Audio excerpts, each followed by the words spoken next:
Bismillahirrahmanirrahim. Let's talk how different types of biosensors can be used to detect how good bioremediation processes are going on, and these can also be used as detectors for different separation methods of different compounds and molecules. So if we talk about the role that they can play in bioremediation and in detection of the bioremediation processes, basically bioremediation is the application of microbial systems to transform complex organic molecules into less complex, simpler constituents which are not harmful anymore. And obviously these are microbially mediated processes.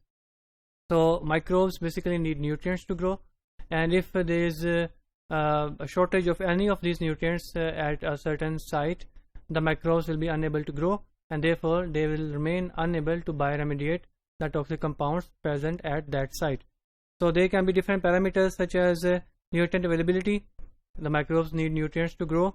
Metal ions, which can be toxic as well. The pH should be optimum for the growth of the bacteria and other microorganisms involved in bioremediation. Dissolved oxygen should be there. Optimum oxygen levels should be there. And temperature should be optimum as well. इतना ज़्यादा ना हो कि bacteria cannot grow, इतना कम भी ना हो. And all these parameters, basically they influence the growth of the bacteria and other microorganisms.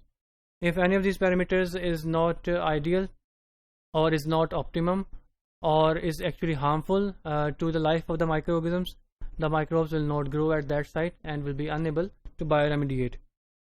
So we can check the process of bioremediation, that how efficient it is going on, indirectly by measuring all of these parameters, and this can be done by using different types of biosensors.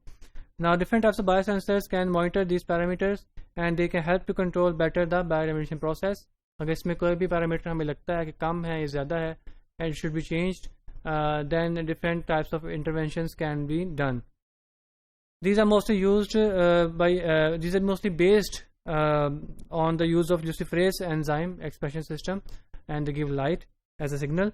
The biological component is basically a recombinant plasmid. हमने पहले भी बात की थी कि इस तरह के जब होल सेल बायोसेंसर्स यूज़ होते हैं तो उनमें obviously recombinant plasmid vector use होता है, जिसमें एक ख़ास प्रोमोटर होगा जो कि इंड्यूस होगा due to the presence of certain toxic compound, and once the promoter is activated it will transcribe the reporter gene. In case of how these biosensors can be helpful as detectors of separation methods, we know there are so many chemical mixtures which are very complicated to be separated by different methods, even by chromatography as well. So on the other hand, if you talk about biosensors, these have good sensitivity, but many of these lack selectivity, so these are not specific.